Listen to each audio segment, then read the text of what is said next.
Okay, so we were talking about color coordinator at NBC. How did the color television affect television production? Specifically, how the sets and costumes had to change to adapt to this new Ooh, system. it changed quite a bit, uh, particularly in the scenery, the scenic area. There was a period of time when NBC sent me out to Brooklyn to be the manager of the Brooklyn studios, and we would have scenic artists come in and paint the floors, paint the sides. They painted everything. Just a beautiful job. I can't remember the one show, but they did a heck of a job. Mainly the scenic artists. Of course, the designer was involved too, the scenic designer. But the artists did a great job. Costuming. But how did just to have a comparison between black and white television and color television. Um, uh, in color and black and white television, were the costumes in color, or did they have to be a certain shades of gray and black and white? No, they were in color They were in, mostly. they were in color. It could be either way. And the sets. What about the sets in black and white? No, they always were in color. So how specifically did the scenic designers and the costumers have to change their job for color television? Well, I can think of one person with whom I become very friendly with, Michi Wegland, costume designer for the Perry Como show. And I used to talk to her about the costumes that she was providing with a large number of people, the dancers and singers and so on. I used to say to her, I have made 3,000 tests and measured Caucasian flesh, and it can be related to a standard, one cell standard. One cell 7.5 is the average Caucasian flesh. Now, in your scenery and your costuming, don't ever go above 8. Just a little bit. But remember, the human face is the most important thing in any picture. And keeping that in mind, she did a tremendous job for years with the Perry Como show. It made it look so good. People wondered, why does Como show look so great and other shows don't? Because she stayed within that controlled reflective limit. So she understood the spectrum that was able to be the color spectrum that was able to be transmitted. Yes. And would adjust her the costumes and the whole look of it. But what about the resolutions? Well, there are 3 things to keep in mind: hue, brightness, which tells you where it lays on the grayscale, and saturation. That's the saturation has to do with the color. And I don't think there ever was any problem with the hue or the saturation if it went above a certain limit. Brightness was, of course, the important thing. And most colors don't have that kind of brightness except for yellow and green.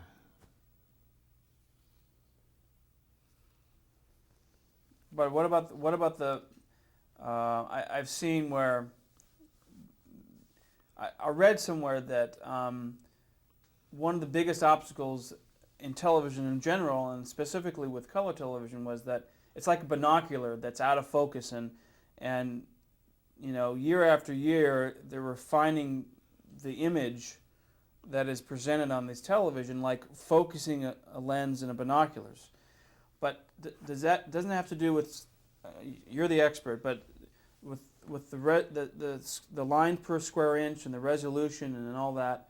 How was I guess I'm getting to is the challenges of putting a show on in color. How was that? What were the technical challenges to get a better image to present to the public in color?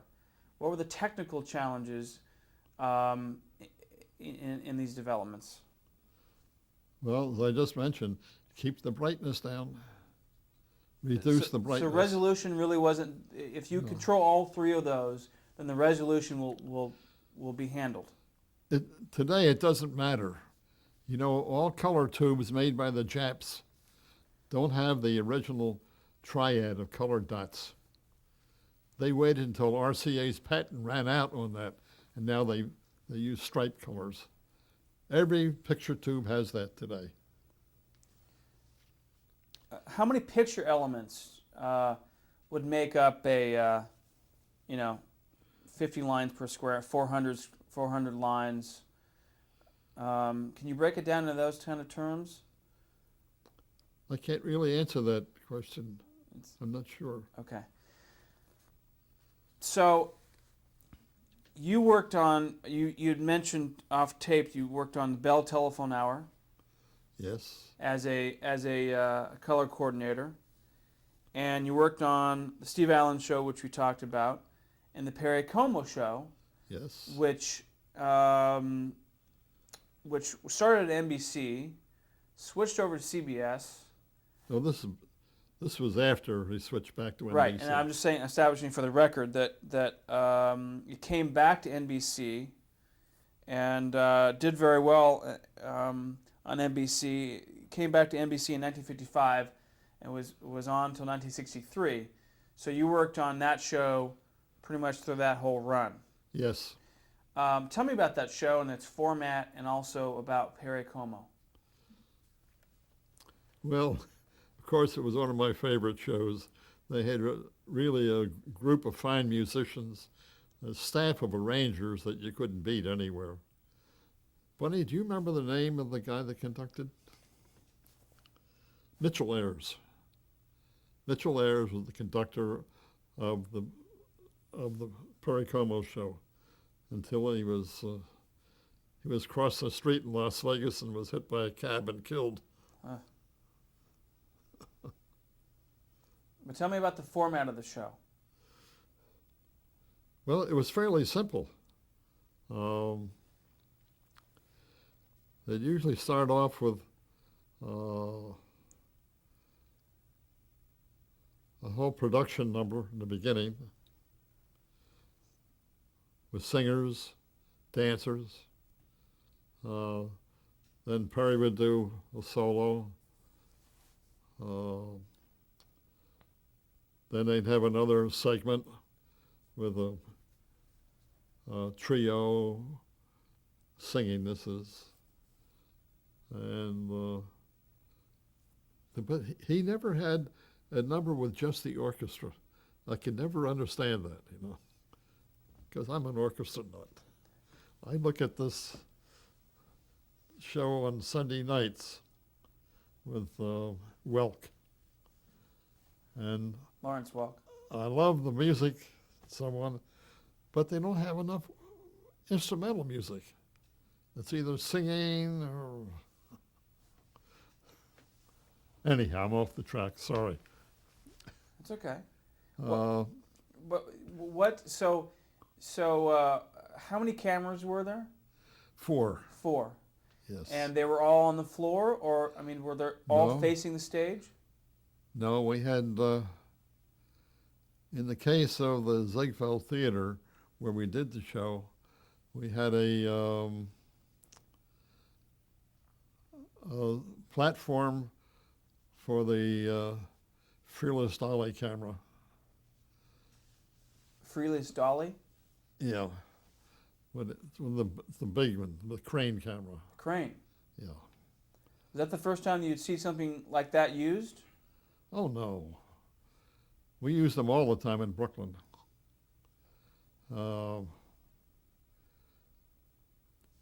We would put the pedestal cameras off to the sides, sometimes in back, and when the crane camera wasn't tied up with a wide shot, they could move around.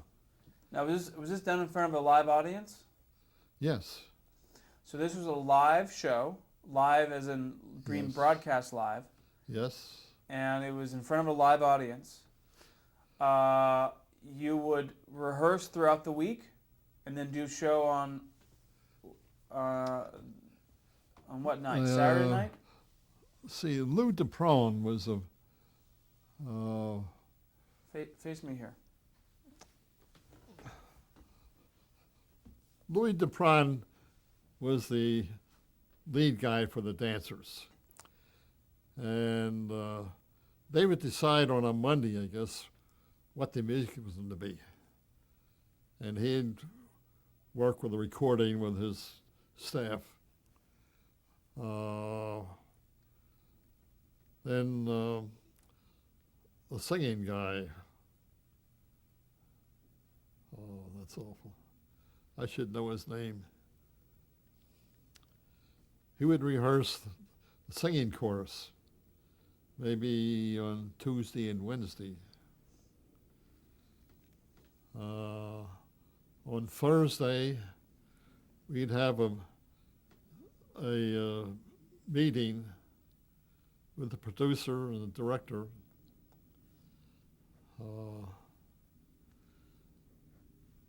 And go on camera on Friday and rehearse again Saturday with the dress, then air on Saturday night. And it was an hour show? Yes, Hour show. And he would have guests on. he would have guests, yeah. Describe Perry Como. Oh, a very quiet, gentle sort of person. I liked him very much. Always a professional, always would show up on time. Yes. That type of person? Oh, yes. He was always early.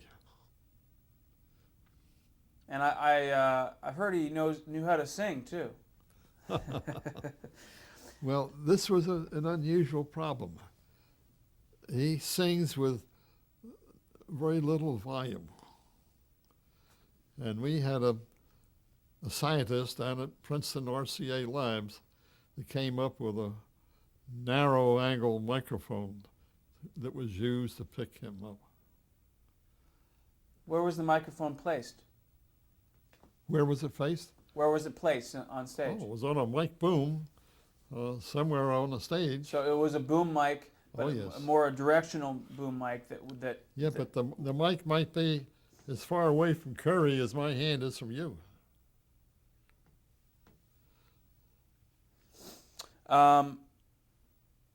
So you worked on that for about 5 or 6 years? Yes. Something like that? Okay. And then in 1962, you changed again and you worked for the U.S. Information Agency. Tell me about that. Well, it was an interesting job because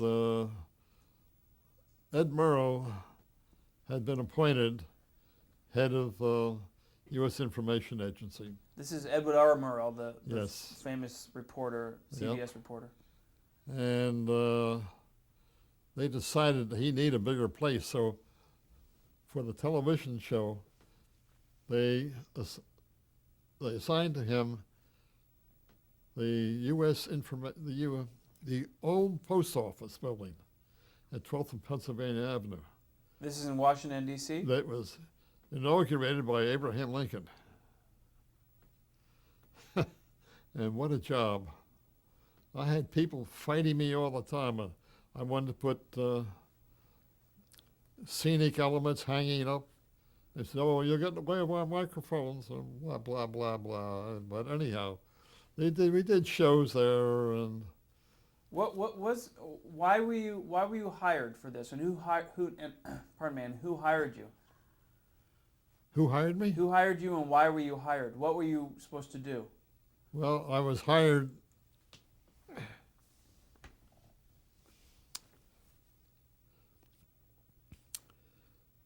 I can't say that Robert Kennedy hired me. He talked to me about it. But, So Robert Kennedy called you up yeah. and told you that this was going on, and Well, encouraged his sister you. called me, actually. His sister. His sister used to work at NBC, and that's how I knew her. Back when they had about 30 people on the whole television staff. And then what were you hired to do specifically? Provide scenics, lighting, and audio. For what? Whatever shows they did. This is for the U.S. government? Yes. So they were doing educational type shows? No. I mean, was it top secret? The shows they did were like the Japanese American half hour. Did that 3 nights a week. Well, some Jap came out and talked in front of a camera and explained whatever he wanted to show people. We had. So was this for international relations? I'm not clear what it was for. Well, the television programming at USIA was not allowed to be shown in the United States. Aha. It was all for foreign consumption. I see. So it was produced by the U.S. government in Yes. order to for international relations. Yeah, we did a part of my operation was a program done in Mexico City. I had to get down there a couple of times, but all the people involved were downright communists, weren't allowed in the USA. That's why they did the program in Mexico City. Nuestro Barrio was the name of the program. It was a soap opera that went on for half an hour every day in all the countries in South America. I had an operation in Cairo, Egypt, where people would take the programming we'd send to them and re-edit it and use it against the policy of the United States. And I wanted to get out of there in a hurry. Unfortunately, when Ed Murrow died, I did leave.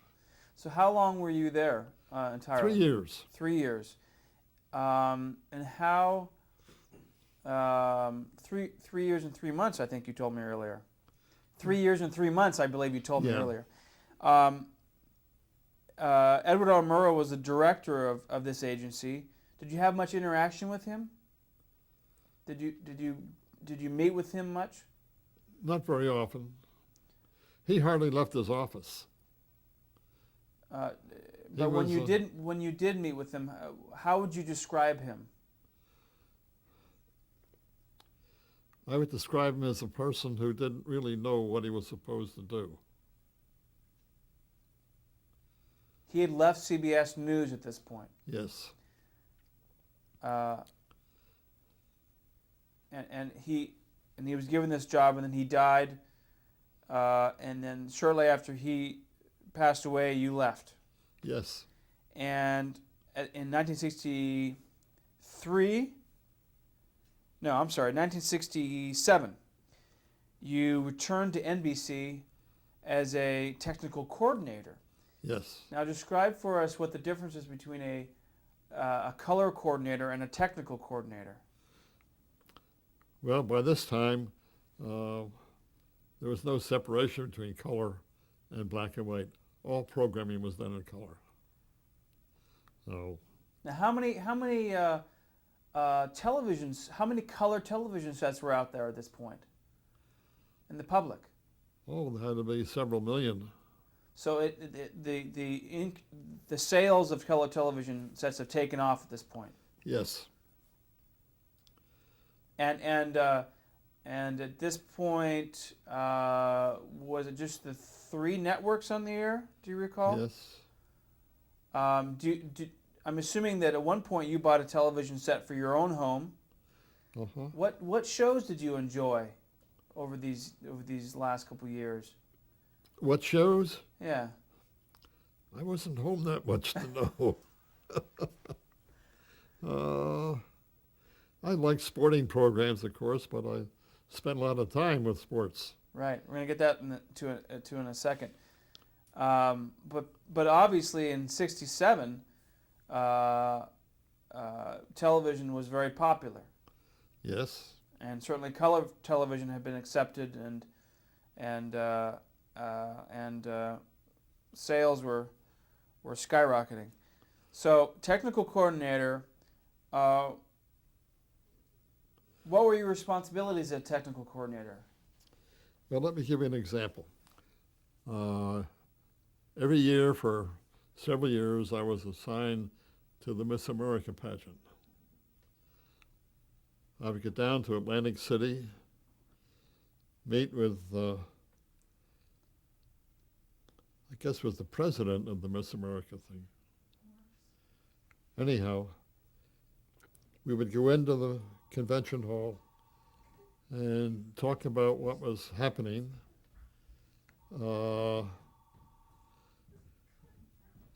They always had an ice show there in the summer, but I would have the stage. Originally, I'd walk in, I'd see this blank stage, nothing there. I'd talk to the You know what? Let's hold on 1 second, okay? Yeah. And you were describing. Okay, here we go. Okay. We would get a bare stage. I'd talk to the scenic designer. He would explain what he needed. We'd talk to the lighting director, give him some idea of what we needed, and we rented a hell of a lot of equipment to cover that stage. Then have them put down a runway where the dolly camera would move on a runway. And strangely enough, one of my requirements was to give an audio feed with an amplifier and a headset to every newspaper guy that was sitting along that runway. There would be sometimes 100 of them. That's a bit different than what you've done before. Oh boy! And then they let us put our mobile unit in the newer section of the convention hall. So we'd pull up there and park inside and start to run camera cables. And in fact, I got a picture upstairs of one view of the convention hall. We would have to provide a large screen projection of what was happening for the audience. You know, they have as many as 20,000 people in the audience. So the mobile unit would be parked outside. It would be like a large van, similar to what we today is a mobile unit, correct? Well, one of NBC mobile units is comprised of at least 2 vehicles, most often 3, tractor trailers. Tractor trailers. Yes. And that would be where the control booth would be? That would be inside the building, in the new building. What was the purpose of these mobile units? What exactly were in there? Well, in the back end of one, we had audio jacks to feed the phone company and other people.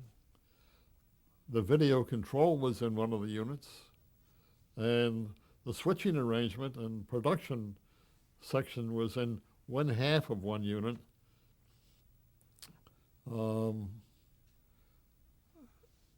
I used to always get an audio control unit that was in Burbank. There's a friend of mine, Russ Neese, designed it and built it out there.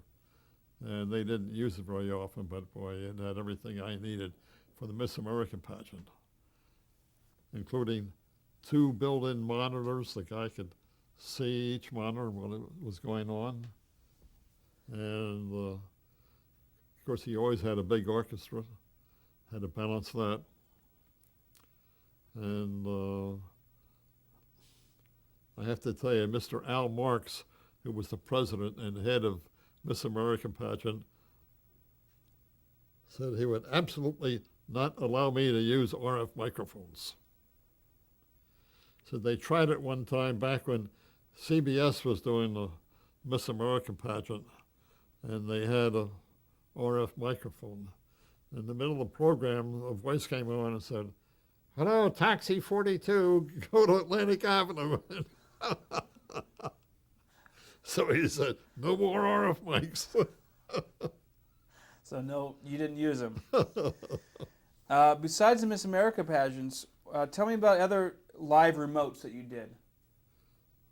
How about Super Bowls? Okay. That sort of thing, depending on where it was. So you were the technical coordinator for these live remotes. Yes. And you were responsible for if you were to go to this location to basically make sure that the entire technical element would work properly. Yes. Correct? So you'd be responsible for the crew Yes. and all the laying of the wires. The technical crew now. Technical crew, right. And laying of all the wires and making sure that, so your experience in production and programming, as well as your technical experience, was perfect for this job, correct? Yes. I mean, it was like a Yeah. perfect match. So you did Super Bowls. I did Super Bowls. What was the biggest challenge about doing a Super Bowl? Well, it was the most difficult pickup was the last one we did in New Orleans, because the stadium was on its last legs, and we had a problem housing our audio and sound equipment. So we had to bring in another vehicle and get all the mic lines into this vehicle, plus the PA, and then getting lines into the dressing rooms, plus cameras. It was quite a job. Quite an operation. In 1972, you took a visit somewhere. Tell me about that. And I took a trip to China. There were 3 network people, producers, and 3 network engineers. And we flew over to Peking in Air Force One. And that was quite a plane. They had, bunks that came down from the top in the back where the common people would ride, And at any rate, it was decided, because they drew straws, who was going to do what. There were going to be 2 mobile units, one from each network, and then one operation in at the airport. Now, I made a trip out to Washington, talked to Boeing, and they were going to let us rent the 747 prototype. okay, let me stop you right there. We're going to switch tapes. Okay. I'll come right back to this.